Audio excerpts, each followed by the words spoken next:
નમસ્કાર વિદ્યાર્થી મિત્રો, આજે આપણે વાત કરશું ધોરણ 9માં વિષય ગણિત પ્રકરણ નંબર 7 ત્રિકોણ વિશે.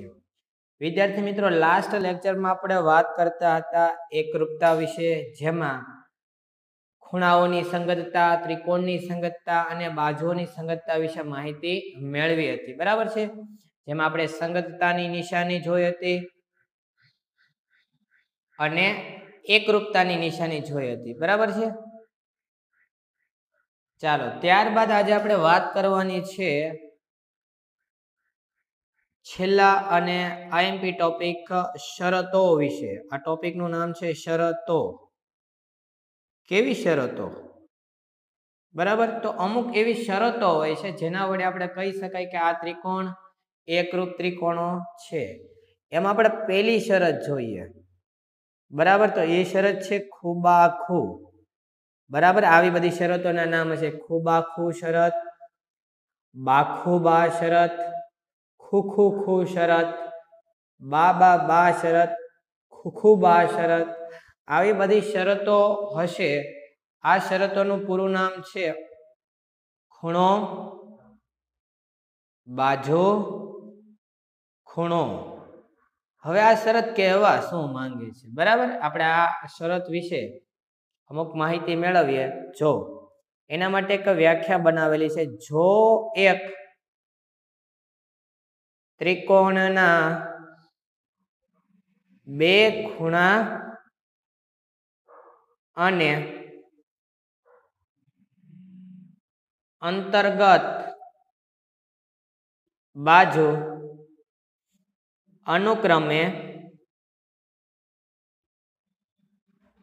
બીજા ત્રિકોણના અનુરૂપ ખૂણા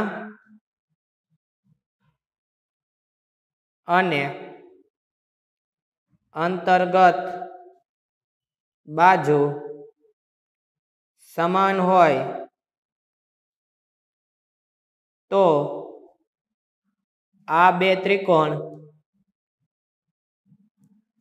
એકરૂપ ત્રિકોણ છે એવું કહી શકાય. ઓકે, આ ખૂબાખૂ શરત તમારે યાદ રાખવાની છે. જો ધ્યાનથી કે કહેવા શું માંગે છે ખૂબાખૂ શરત. વ્યાખ્યા પ્રમાણે આપણે સ્ટેપ બાય સ્ટેપ જોઈએ. જો એક ત્રિકોણના બે ખૂણાની અંતર્ગત બાજુ, જો એક ત્રિકોણ લો, એમાં શું કીધું? એક ત્રિકોણના બે ખૂણા. દાખલા તરીકે આપણે આ એક ખૂણો, આ બીજો ખૂણો. બરાબર, આ બે ખૂણા લીધા. એની અંતર્ગત બાજુ, હવે આ બે ખૂણાની અંતર્ગત બાજુ AB થાય. ખ્યાલ પડે છે કે બે ખૂણા અને અંતર્ગત બાજુ, આ શબ્દ વડે શું કહી શકાય કે બે ખૂણા અહીં આપણે AB તરીકે લઈએ તો એની અંતર્ગત બાજુ AB થાય. અનુક્રમે બીજા ત્રિકોણના અનુરૂપ ખૂણા, બીજો એક ત્રિકોણ બનાવીએ PQR, એના અનુરૂપ ખૂણા, આના અનુરૂપ ખૂણા દાખલા તરીકે P અને Q લઈ લો. એની અંતર્ગત બાજુ, આની અંતર્ગત બાજુ છે PQ. ઓકે, બે આકૃતિની સરખામણી કરવાનું કીધેલું છે કે જો એક ત્રિકોણના બે ખૂણા A અને B અને અંતર્ગત બાજુ એટલે AB, બીજા ત્રિકોણોના અનુરૂપ ખૂણા એટલે P અને Q, ની અંતર્ગત બાજુ એટલે PQ સમાન હોય. આ બે વેલ્યુ કેવી હોય? સમાન હોય. એટલે આના પરથી કહી શકાય કે ખૂણો A બરાબર ખૂણો P હોય, ખૂણો B બરાબર ખૂણો Q હોય અને AB બરાબર PQ હોય. જો આ ત્રણ બાબત બરાબર સમાન હોય તો આ બે ત્રિકોણો એકરૂપ ત્રિકોણો છે એવું કહી શકાય. તો વિદ્યાર્થી મિત્રો, આ ત્રણ કન્ડિશન જે છે એના પરથી આ બે ત્રિકોણો છે એકરૂપ ત્રિકોણો છે એવું કહી શકાય. ત્રિકોણ ABC એકરૂપ ત્રિકોણ PQR થશે. કેવી રીતે આ એકરૂપ થયા? તો તમારે ટૂંકમાં કહેવાનું કે ખૂબાખૂ શરતથી આ બે ત્રિકોણો એકરૂપ છે. હવે તમને પરીક્ષામાં પૂછે કઈ રીતે, આવો દાખલો કઈ રીતે પૂછાય? જો તમે ધ્યાનથી અહીંયા દાખલો જોજો. એમ કે તમને એક્ઝામ્પલ તરીકે કે બે ત્રિકોણોમાં ખૂણો A અને ખૂણો P 45 અંશ છે અને ખૂણો B અને ખૂણો C પણ 45 અંશ છે. AB બરાબર 7 સેમી હોય તો PQ બરાબર શું થાય? હવે જો આપણે આ માહિતી પરથી જો A બરાબર P એટલે આમ જો ABC ત્રિકોણ હશે એક અને બીજો એક ત્રિકોણ હશે PQR. એમાં A અને P સરખા, B અને C સરખા, B અને Q અહીંયા B અને Q સરખા, તો આ અંતર્ગત બાજુ કેવી હોય? સમાન જ હોય. AB બરાબર 7, PQ બરાબર 7 સેમી હોય. બરાબર, આ વેલ્યુ આપી છે એવું વિચાર કરો. તો અહીંયા AB અને આના આવી રીતે માપ આપે તો આ બે ત્રિકોણ કેવા છે? આ બે ત્રિકોણ કેવા છે? કેવા પ્રકારના છે? ધ્યાન આપજો ફરીથી કે આ વેલ્યુ આપી દીધી એમ વિચારી લો. આ 7 સેમી આપી દીધી. તો આ બે ત્રિકોણો એકરૂપ ત્રિકોણો છે. તો આ એકરૂપ ત્રિકોણો થયા તો આમાં કઈ કઈ માહિતી છે એ સમાન મળી શકે? તો આ ત્રણ માહિતી પરથી આ એકરૂપ ત્રિકોણો હોવાથી અહીંયા ખૂણો B બરાબર P હતો, A બરાબર P હતો, B બરાબર Q હતો, તો C બરાબર R થશે. હવે AB બરાબર PQ બાજુ હતી તો BC બરાબર QR થશે અને AC બરાબર PR થશે. બરાબર, આ ત્રણ કન્ડિશન આપણે આપી ન હોય તો પણ આપણે આ કન્ડિશન સ્વીકારી લેવાની છે કે આ ત્રણ કન્ડિશન થી આ બે એકરૂપ ત્રિકોણો થાય. એકરૂપ ત્રિકોણ માટે આ શરત હોય જ એવું આપણે સ્વીકારી લેવાનું છે. ત્યારબાદ આપણે આગળ જોઈએ તો બીજી શરત, ખુબાખુ શરત જોયા પછી આપણે બાખુબા શરત જોઈએ. ચાલો, બાખુબા, બાજુ ખૂણો બાજુ, ખુબાખુ બાખુબા આ શરતોના નામ છે. બરાબર, અને આ શરતો ક્યાં ઉપયોગમાં આવે? કે એકરૂપ ત્રિકોણો સાબિત કરવા માટે.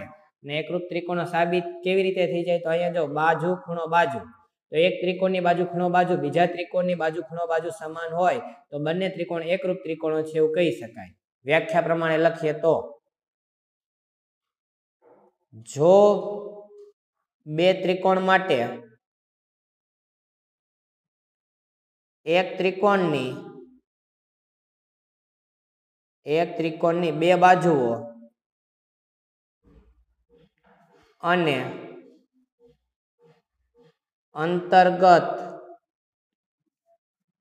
અંતર્ગત ખૂણો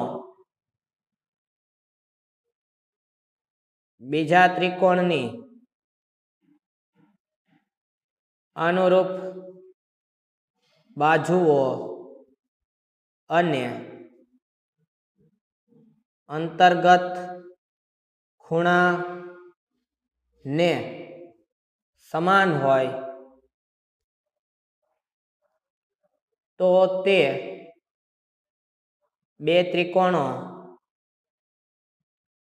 એકરૂપ થાય. આ વ્યાખ્યા છે. વ્યાખ્યા પરથી સમજીએ.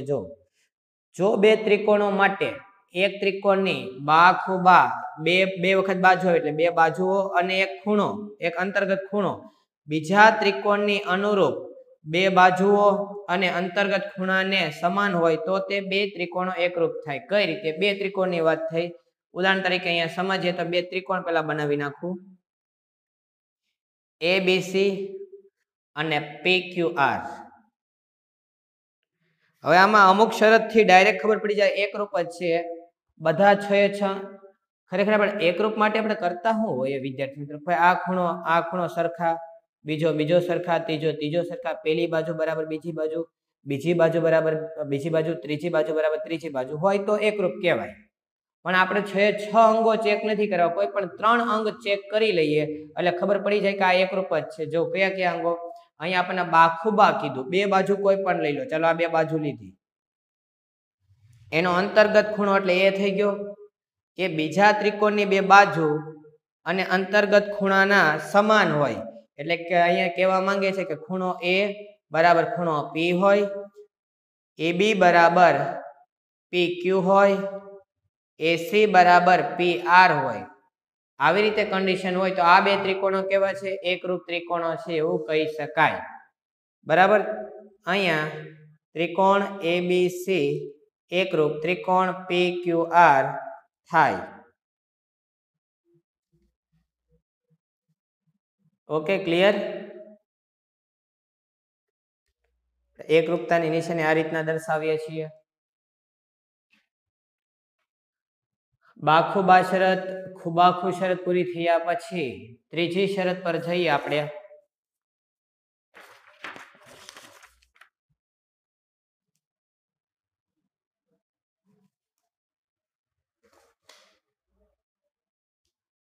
ખુખુબા શરત। કેવી શરત? ખુખુબા શરત।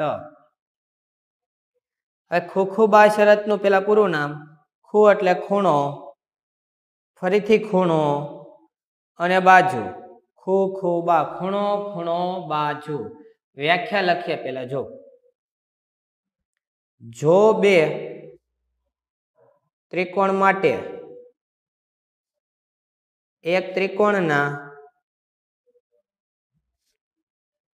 ત્રિકોણના બે ખૂણા, જો બે ત્રિકોણ માટેની વાત થઈ, એક ત્રિકોણના બે ખૂણા અને અંતર્ગત ન હોય તેવી કોઈ એક બાજુ અનુક્રમે બીજા ત્રિકોણના અનુરૂપ બે ખૂણા અને અનુરૂપ બાજુ સાથે સમાન હોય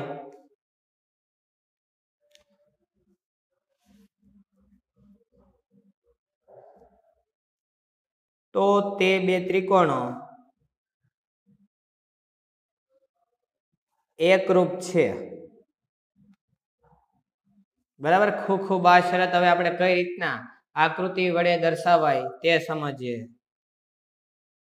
પહેલા તો આપણે બે ત્રિકોણ વિશે વાત કરેલી, બે ત્રિકોણ બનાવી નાખું। ત્રિકોણ ABC અને ત્રિકોણ PQR। આના માટે કીધું શું? એક ત્રિકોણના બે ખૂણા અને અંતર્ગત ન હોય તેવી બાજુ, બે ખૂણા લઈ લો AB અને અંતર્ગત ન હોય તેવી કોઈ એક બાજુ, દાખલા તરીકે આ બાજુ લઈ લઈએ, અંતર્ગત ન હોય તેવી કોઈ એક બાજુ, બીજા ત્રિકોણના અનુરૂપ બે ખૂણા, આના અનુરૂપ ખૂણા દાખલા તરીકે આ બે લઈ લઈએ, અને અનુરૂપ બાજુ, આની અનુરૂપ બાજુ આ છે એવું વિચારીએ, સાથે સમાન હોય, આ ત્રણેય વેલ્યુ કેવી હોય? સમાન હોય, એટલે કે ખૂણો A બરાબર ખૂણો P હોય, ખૂણો B બરાબર ખૂણો Q હોય અને AC બરાબર PR હોય, તો સમાન હોય તો બે ત્રિકોણો એકરૂપ છે, તો કહી શકાય કે ત્રિકોણ ABC એકરૂપ ત્રિકોણ PQR થશે। ક્લિયર? જો આ ત્રિકોણમાં ત્રણ અંગો, ત્રણ ખૂણા એટલે 6 ખૂણા થયા, આની ત્રણ બાજુ એટલે 6 બાજુ, 6 અને 6 12 અંગોમાંથી કોઈ પણ ત્રણ અંગ સમાન હોય તો એ બે ત્રિકોણ છે એ કેવા કહેવાય? એકરૂપ ત્રિકોણ છે એવું કહી શકાય। ઓકે વિદ્યાર્થી મિત્રો, ક્લિયર થઈ ગયું?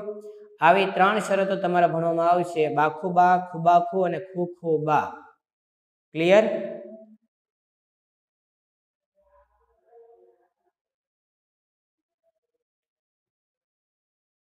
ત્યાર પછી ત્રિકોણ વિશે બેસિક જે માહિતી છે તે થોડીક આપણે રિપીટ કરી નાખીએ કે ત્રિકોણ હોય એની પરિમિતિ મેળવવી હોય તો ત્રણેય બાજુનો સરવાળો, દાખલા તરીકે ત્રિકોણ ABC છે, આની પરિમિતિ પૂછે તો ત્રિકોણ એબીસી ની પરિમિતિ બરાબર ત્રણે બાજુ સરવાળો એટલે AB વત્તા BC વત્તા CA અથવા AC પણ કહી શકાય. ઓકે, અને જો ત્રિકોણનું ક્ષેત્રફળ પૂછે તો એના માટે સૂત્ર છે 1/2 આધાર ગુણ્યા ઊંચાઈ. બરાબર, આધાર ગુણ્યા ઊંચાઈ કોઈ પણ ત્રિકોણ માટે લાગુ પડી શકે, પરંતુ જો એનો આપણે ઊંચાઈ આપી હોય નહીં, ત્રણેય બાજુના માપ આપ્યા હોય તો ત્રિકોણનું ક્ષેત્રફળ હેરોનના સૂત્રની મદદથી મેળવવાનું. હેરોનના સૂત્ર પરથી ત્રિકોણનું ક્ષેત્રફળ મેળવવું હોય તો એના માટેનું સૂત્ર છે વર્ગમૂળમાં S, S minus A, S minus B અને S માઇનસ C, જ્યાં S બરાબર A વત્તા B વત્તા C ભાગ્યા 2 થાય. Okay, clear? પછી હા, એક પાયથાગોરસનો પ્રમેય છે, એનો પણ આપણો ઉપયોગ આવશે. પાયથાગોરસ નો પ્રમેય. પાયથાગોરસ નો પ્રમેય શું કહે છે કે કોઈ પણ કાટકોણ ત્રિકોણ હોય, બરાબર, કોઈ પણ કાટકોણ ત્રિકોણમાં કર્ણનો વર્ગ કરો તમે, કર્ણનો વર્ગ એ અન્ય બે બાજુ ના વર્ગના સરવાળા જેટલો હોય છે.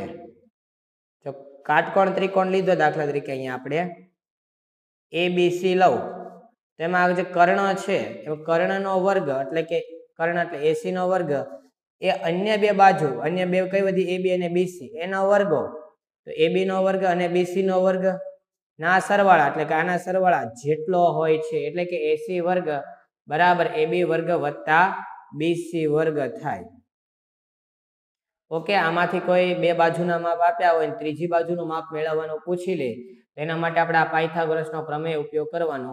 AC વર્ગ બરાબર AB વર્ગ વત્તા BC વર્ગ. આના પરથી ત્રિકોણની બે બાજુ આપેલી હોય, ત્રીજી બાજુ મેળવી શકાય.